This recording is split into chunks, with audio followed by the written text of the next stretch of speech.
everybody, to another cast from the Ris3n Competitive Clash. I'm Revolt, and I'm going to be your seer here, and as I guide you on a journey through another awesome TVT. Let's get right into things here with our introductions. Down in the bottom right-hand corner, the fiery newcomer in Ris3n Competitive. It is Kilmanjaro. And up in the top left-hand corner, it's the yellow Terran player. It is EterNal. And just a quick note here, I am casting this from replays. This match has already happened, though. Thankfully, at my request, both these players, I believe, have kept the match results private. They've sent me replays, so which I haven't watched, so I do not know the results of this either. So we get to go on this journey of exploration together and see who is going to take this match and move on to winners round 4, and who's going to go down into that just very, very, very scary looking losers bracket. It looks like there's going to be a little bit of a quicker SCV scout here from EterNal. But just talking a little bit about why I personally find this match interesting. Kilmanjaro, I mean, he's been kind of around for a while, but he hasn't really gotten super involved until more recently. He played in the season of Semi-Pro, a part of our championship squad. And he's been participating in tournaments beyond that as well, and Clan Wars. But he's kind of he's the new kid on the block, all right? You know, we've seen a good amount of his games, but not like a we don't have the gluttony of knowledge that we do like we do our other Terran player up here, which EterNal, as most of you are aware, has been running in tournaments, participating in tournaments. The previous season, he was a member of that semi-pro team. But I feel like these guys are fairly similar in that they both tend to play a fairly macro-based, robust Terran style. It's just kind of the old head versus the young blood a little bit. And I'm very interested to see how this series goes. I actually talked to both these guys, and both of them felt pretty confident here in this series. As I think they're both just kind of confident players in general. But we know that EterNal, he can pull out mech, but typically, when his back's against the wall, he is more of a bio player than he is a mech player. He likes his marine tank. Kilmanjaro a little bit the same but opposite. I think I have seen him play bio. I know we know he's got that in his back pocket, but that mech play is kind of the style that he definitely prefers. And I feel like in TVT, it's always far more interesting when you get that clash of styles. Marine tank, it's not bad. It's not the worst, but whenever we get to see both players doing different compositions, that's what, at least when I am the most engaged in a TVT here, and I wouldn't be surprised if we got to see that a few times here in this series. Looks like Kilmanjaro is going to begin his move out on the map. EterNal set up at this ramp. Not at this one. This is the more intuitive ramp, but it looks like if Kilmanjaro can run around, he might be able to turn this line against... Oh, against EterNal here. He's actually going to pick off a Reaper right off the bat. Come in. Oh, he's going to get... It looks like all these units. The wall gets up. That's great micro there by EterNal. And he's going to pick off... Oh, that's so annoying. He's going to pick off one of these Hellions as well. The Cyclone now going to be able to lock on. And this command center is delayed quite considerably. He gets 2 SCVs as well. But EterNal is going to pull down some units here. Finish that up. But behind this, Kilmanjaro's CC is done. It is turning into a orbital command. He's getting the Raven up. And I feel like that went... After that, we're kind of at a point where we're minorly in Kilmanjaro's favor. But again, just the way that fights tend to go in TVT, because of how tanks work as being very important units in the matchup, small advantages can often be mitigated by engaging better, right? Like, even if you've got a slightly smaller army, if your tanks get the first volley off, it still might not matter that you had more tanks because, half your army blew up in the first volley. So, looks like we are going to see the mag field accelerators here from Kilmanjaro, indicating that he's going to make a decent investment into these Cyclones, which I like to see. This Raven's going to get out on the map as well, but there is a patrolling Viking and a patrolling Cyclone. So this Raven is going to find it very, very difficult to kind of breach the main here. But both these guys kind of lined up with their defensive measures.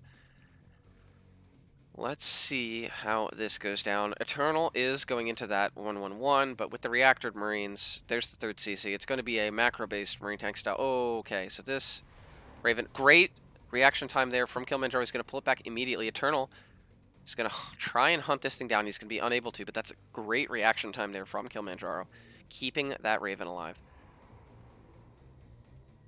No third CC on the way yet here for Kilmanjaro. But he's going to push out, it looks like, with 3 Cyclones and a Raven. That's enough to disable the tank and then cause some serious kiting with the Cyclones. Second Raven coming out. I think that's the second Raven. Yeah, second Raven for both these guys. Eternals is looping into the main. He wants to throw down some auto turrets. But now with the double Raven and the mag field almost done. Where are you going? Where's he going? Okay. Looks like maybe checking for anything that was going out for a drop. Unfortunately for him, Eternals Raven is already out across the map. Here we go, though. Then we might see a little bit of an engagement. There's going to be some lock-ons here. Oh my goodness. Those Cyclones do a lot better than the non-upgraded Cyclones. But back in the main base, looks like it's going to be 1. It's going to be 2 auto turrets. Once again, great reaction time there from Kilmanjaro. He's going to bleed out, it looks like, what, maybe 3 SCVs? Oh. So actually, they just kind of end up trading damage a little bit. Third CC on location here for Kilmanjaro. That will kind of bridge the gap that he had by getting a later CC. Stim on the way as well, but it's still a decent ways away. And without Stim, Eternal is kind of consigned to playing defensively. Ooh. Kilmanjaro, if he could lock onto that Reaper, he could burst it down very quickly. Oh, here we go. Let's see if he's able to get it. If he scans, he might be able to. Nope, not going to be able to. Just going to soften it up. Gonna go back in. Oh, needs to back up away from the tank. Doesn't get a shot off, but... Oh, he could lock onto the CC, and that'd be really annoying, but these Marines might be able to intercept. Yeah. He knows he needs to get out of there. He's gonna pick off 1 more Marine. Oh. Actually goes back in. Will lose a Cyclone. So far, Eternal's lost a little bit more, and Kilmanjaro is kind of rocketing up in supply here. He's got a 15 supply advantage, a decent amount of which is in workers. And, ooh, actually, once again, we see turrets at the natural. Eternal going to be able to pull away, though. Not going to get his economy too decimated. 3 Ravens, though. I feel like normally we see a lot of Terrans stop at 2. But when you're going this mech style, you know, you don't need any medevacs. So I kind of like him getting that 3rd one out before going into that Viking production that he is now. Double upgrades on the way here for Kilmanjaro as well.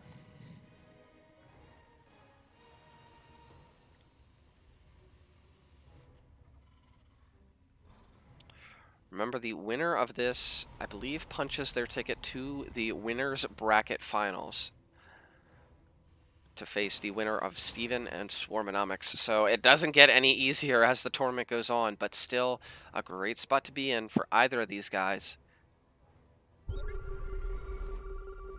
Scans in the main. Not going to see anything too abnormal here. Sensor towers, great coverage there by Kilmanjaro. He's going to see any drops coming with a decent amount of time for him to get units in position.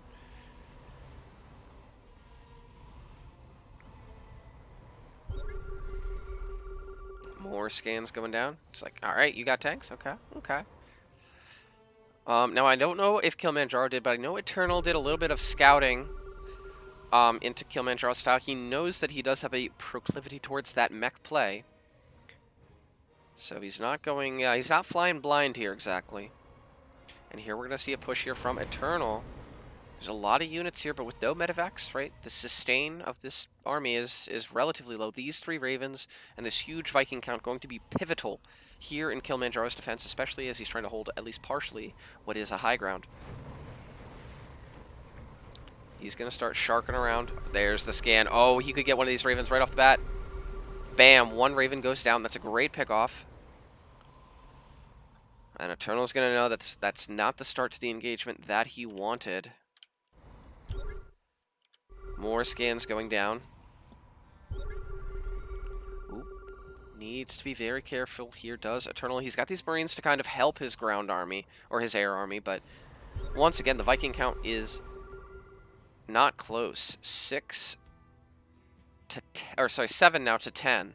And if you add the Raven advantage in there, it's even bigger, meaning all else equal, Kilmanjaro's air army is vastly superior here to Eternal's, but these Ravens are actually pretty exposed. It looks like one, maybe two, maybe all three could get picked off. That would be absolutely huge. Two of them do go down. And that certainly helps here for Eternal as he's posturing over at this third base. So Kilmanjaro is repositioning his units. He's not going to be caught unawares here. 2-2 on the way, +2 attack here for Eternal as well.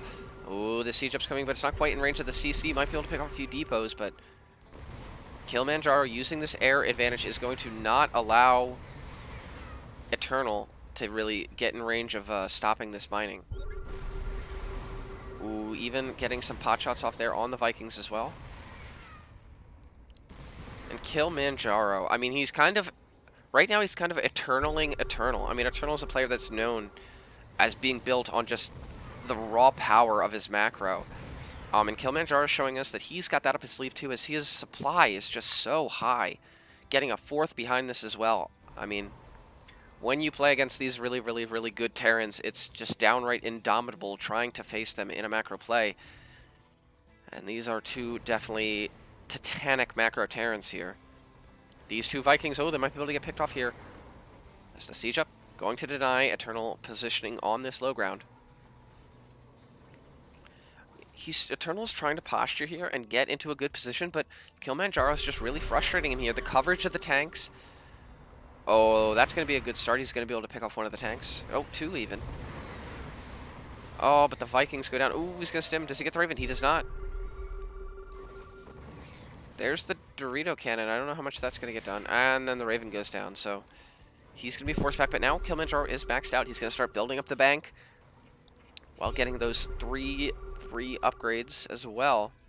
And this is where the tune kind of changes, where it's been Kilmanjaro absorbing aggression from this point forward. It's now going to be him getting on the aggressive, and actually these Marines are very low on HP. He's going to try and stim in. That's a good call, but they just don't have the HP. The Vikings land.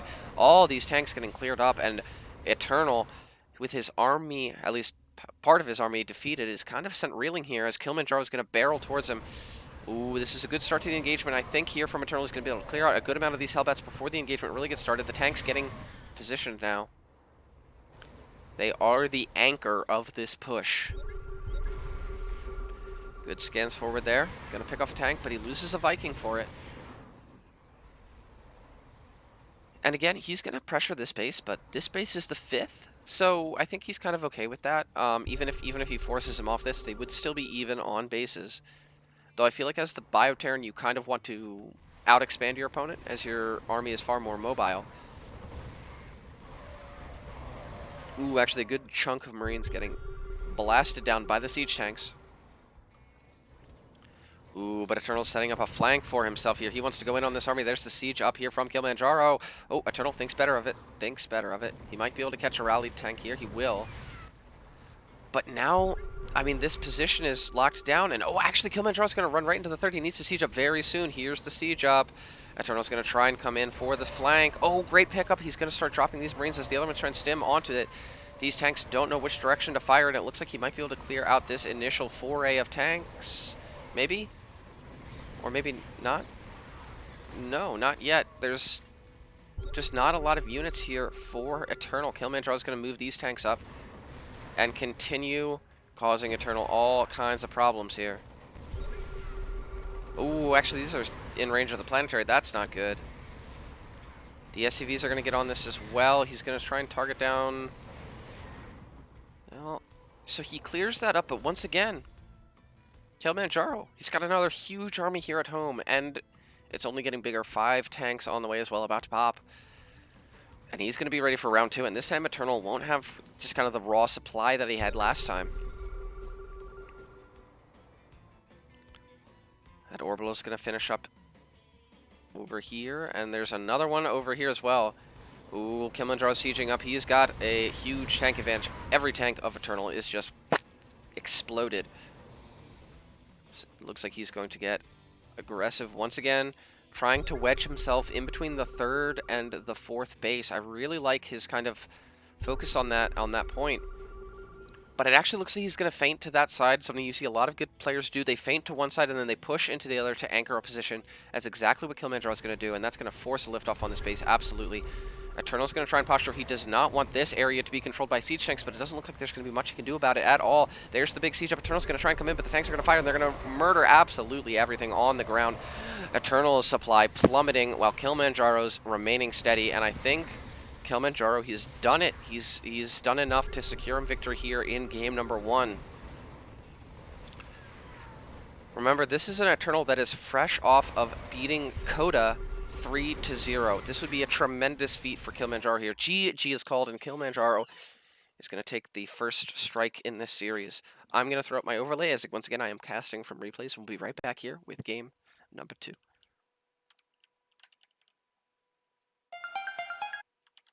As here we are loaded back into things here in game number 2. It's going to be on Zen, which is just, well, let's introduce players first, then we'll talk about the map. Up in the top right-hand corner, it is EterNal, and down in the bottom left, it is Kilmanjaro.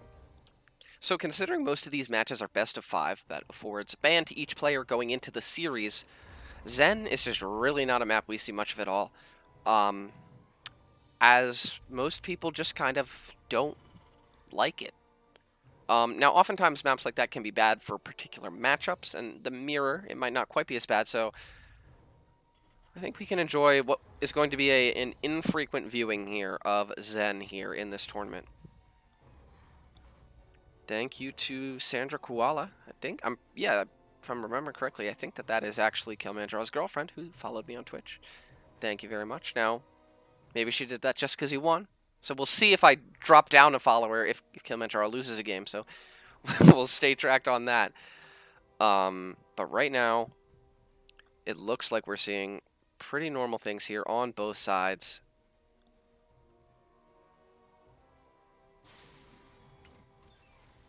Just going to be Reaper openings. They're both going to be looking to get the factory before the CC up. And they both got that double gas, although while Kilmanjaro has at least partially pulled out of gas, he's only got 3 in total. EterNal, powering on the gas, all 6 in gas.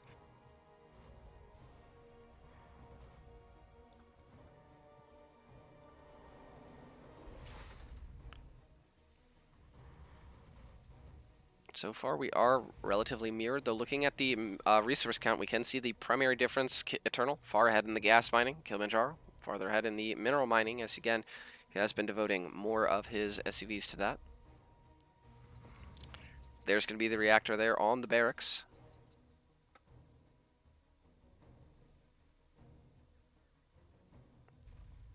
CC down on the low ground here for Kilmanjaro.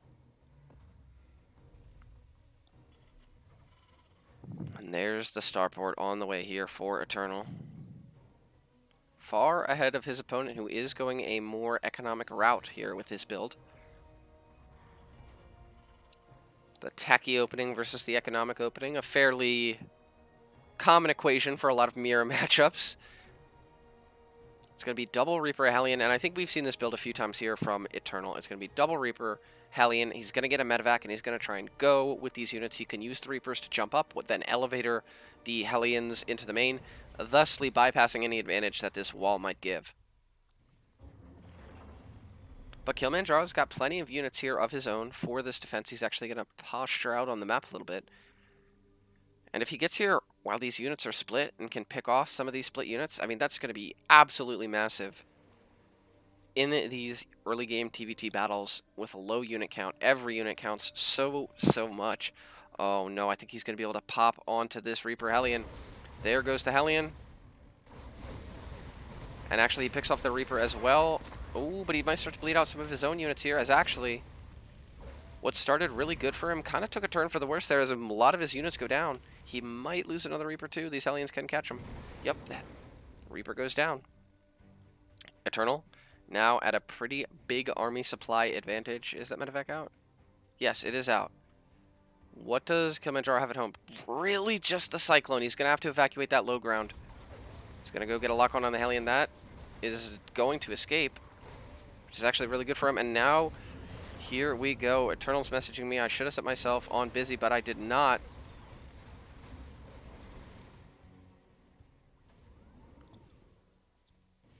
have to do that after this match. But right now we're seeing a pretty intense micro battle here. Ooh, Reaper gonna go down. Oh my goodness. EterNal microing his heart out here, but Kilmanjaro might have just mustered enough units here. The second Cyclone pops, and this aggressive maneuver is thwarted. And that's very good for Kilmanjaro here, as his second orbital is done.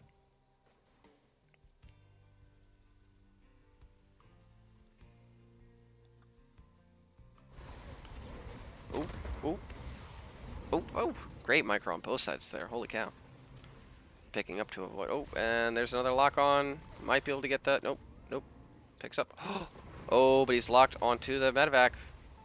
These guys not letting each other get away with any cheeky micro. They're going to successfully ward each other away with those moves.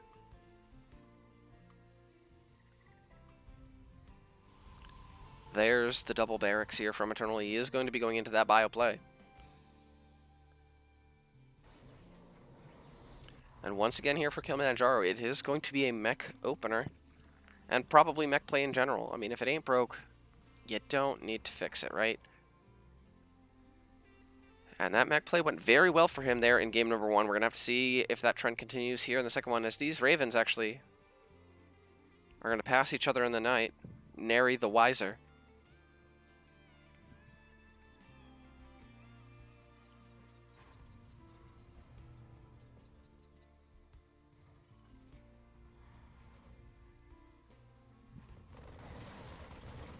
Ooh.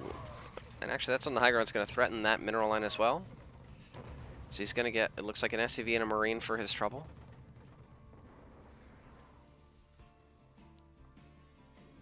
EterNal going to run in with some units here. Actually, there's the lock on the Cyclone. Nice defensive use of auto turret there to ward away. Oh, okay. But looks like, all in all, he's going to lose that SCV. That's a little annoying. But shouldn't be too big of a deal in the end. There's the double factory, the double armory on the way here for Kilmanjaro, who's powering up that factory count as well. Smart play there by EterNal. You always want to repair those units if you can, especially if they are important ones. But it looks like EterNal wants to get aggressive over here at the third base. Now the tank count isn't terribly high yet. In fact, I think it might just be 2. Or no, it's just 1. So, kind of a bare bones defense here by Kilmanjaro. But if he can use these Cyclones effectively, they can get a lot of value. And at the same time, ooh, wait. Looks like we're seeing auto turret harass all over the place. This one is not going to get much of anything, but back across the map, actually, he might be able to get a siege tank. That'd be a big deal. He gets one for the cost of 1 Cyclone, but that's a deal he will take. As of now, I don't know that EterNal really has the unit count to get much done here. The tank count has grown. There's Vikings in the sky now as well. And maybe he can posture at the natural, but like that's scary, man. You don't really want to go up into that if you don't have to. 1-1 on the way here for EterNal. The upgrade's pretty solidly in his favor. So, oh my gosh, I keep missing auto turret harass. I'm so bad.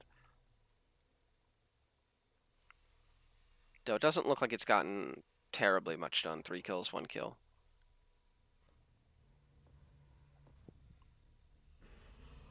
Ooh.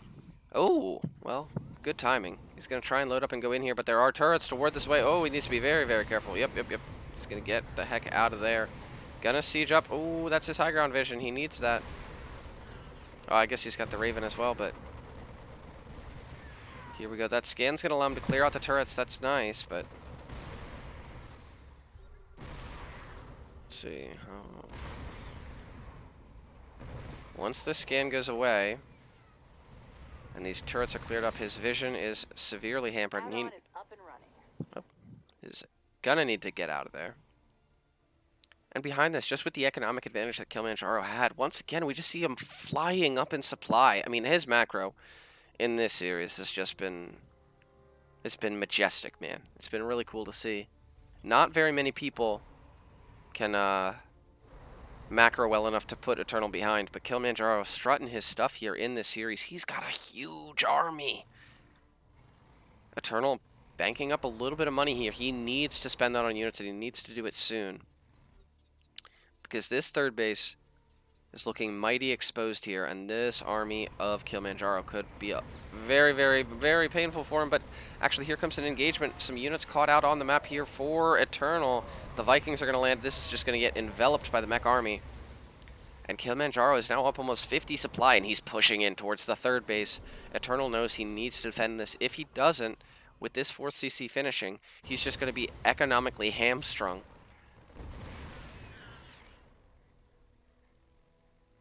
But Kilmanjaro, thinking better of it, knows he's got a little bit of a lead. He doesn't want to risk things by taking a risky or dicey engagement. So he's going to back up on out of there while he secures his own 4th base. EterNal, you need to get combat shields, man. Those Marines looking mighty weak over here with no combat shields. There's the scan by Kilmanjaro. He's going to see. Look for what he can see. Actually, I think that was Kilmanjaro. No, actually, that might have been EterNal. That was definitely Kilmanjaro. Just going to scan, see the unit count here. As now it looks like it's going to be EterNal, the guy that wants to get out on the map a little bit. Oh my god, this unit count, man. It's crazy.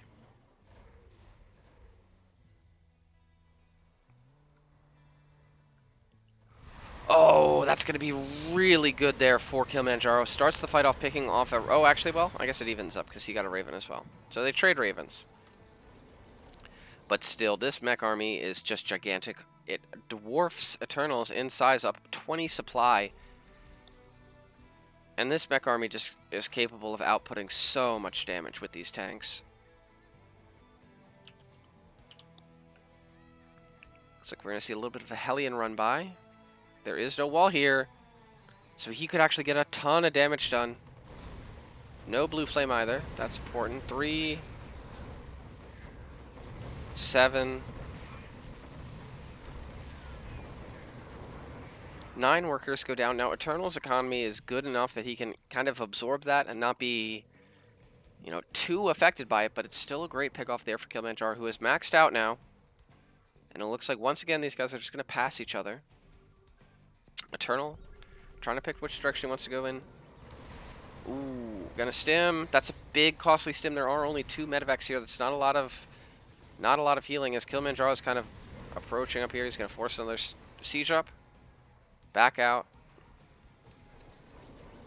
So we kind of reached the point in a lot of TVTs where nobody really wants to fight each other. Oh, here's a big siege up. Kilmanjaro's siege is fractionally ahead of EterNal's. That lets him get the first volley and means that the tank count is going to absolutely plummet, though these Marines, if they can get the pot shots off, can shred these Vikings very quickly.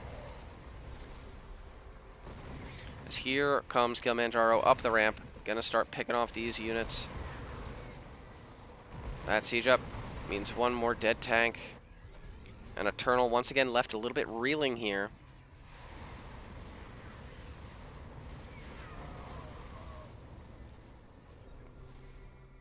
Siege up on the 4th. This is just such a hard position here for EterNal to breach, looking at this siege line. And he will just sit here and take this free damage all day long. He might be able to even blow it up if EterNal does not go for the repair, which it looks like, oh, he does just in time. But again, this is going to sap EterNal's money steadily. So the longer he just sits there doing that, the better it is for Kilmanjaro. Oh, actually, here comes a huge pouncing of EterNal. He's going to try and get on this army from every side, but the tank spread is just huge. Expertly done here by Kilmanjaro. The positioning is good enough, and he's going to secure himself his 2nd win here in this series, as so far he's been in scintillating form. I'm going to throw up my overlay once again, and we're going to get on into the 3rd game. Stay tuned. As we are back here for game number 3 on Everdream up in the top right-hand corner. The Green Terran. It is Kilmanjaro. And his opponent down in the bottom left-hand corner, sending out a very quick SCV. It is EterNal. And this has just been crazy, man. I mean, well, we'll get to the fact that this is probably a proxy shortly. I see it. We'll get there, okay? Stay tuned. We'll get there. Going into Eternal versus Coda, I would have labeled Coda definitely the favorite for that match, and we actually saw Eternal go 3-0. And maybe it's just my bias from who I've seen play more, but I probably would have favored Eternal a little bit initially going into the series. But Kilmanjaro says, you know what? You know what, Revolt? If that's what you think is going to happen, screw you, guy. I'm going to bring my A game, and he has certainly done that in this series. He's just looking absolutely dominant so far. But we're going to have a change of pace here. Unlike the previous games, which have all been, there were some aggressive early posturings, but kind of went to the mid to late game. It does not look like Eternal has any interest in going there here in game number 3 as double proxied barracks. Gonna go down. He is getting gas. I'm guessing that this is going to be Marauders.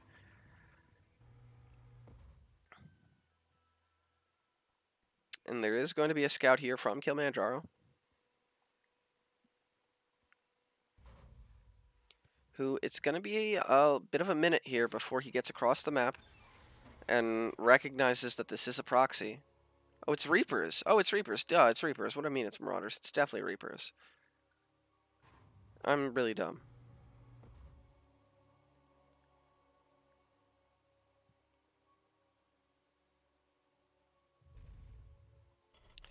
So he's going to get up here. He's going to see these two depots, and that is all you need to see to know exactly what's going on. Kilmanjaro, now he's very fortunate in that he did go factory before CC, so he's just going to try and bottle up on the high ground here, get his defense going. But 2 Reapers at a time here for Eternal. It's going to make this very, very dicey. As here we go. Great dodge on the grenade there from Kilmanjaro, who doesn't want to go down. You don't want to go down. No, you want to stay up top. Gonna get some pot shots off as well. Now there's a Hellion on the way. More Reapers as well. And he's even gonna pull some SCVs. I like that. They can just tank damage. That's all he wants them to do. Is eat the shots so that his Reapers don't have to eat. But actually, here we go. Great grenades there. But once again, the high ground locked down here for Kilmanjaro. And his defense of this so far is looking really good. There is a CC going down in the background here for Eternal, but oh, actually, we might start to see the units get picked off here. Oh no. Eternal. He's going to get a Reaper of his own, but 3 Reapers go down. That's 3 Reapers and an SCV. And Kilmanjaro has effectively held this. I mean, his unit count's only going to grow. And he's making units that are very good against Reapers. Nice grenade there for Eternal. He's going to try and dive on that one Hellion. Micros it back. But there's another Reaper dead. And another Reaper dead. I mean, Kilmanjaro. Holy cow. He's going to even camp these barracks for the Reapers that are about to spawn. And they're going to spawn into a world of pain here. One comes out. It's going to try and throw down a grenade. It's actually great micro. Going to get himself a Hellion. But this Reaper... needs to dodge around at will. There's a Banshee on the way. And keep in mind, until this factory finishes and he gets a Cyclone out, there's absolutely nothing here to defend him from this Banshee. Now, he's going to scout that. He's going to know to get turrets, which will help.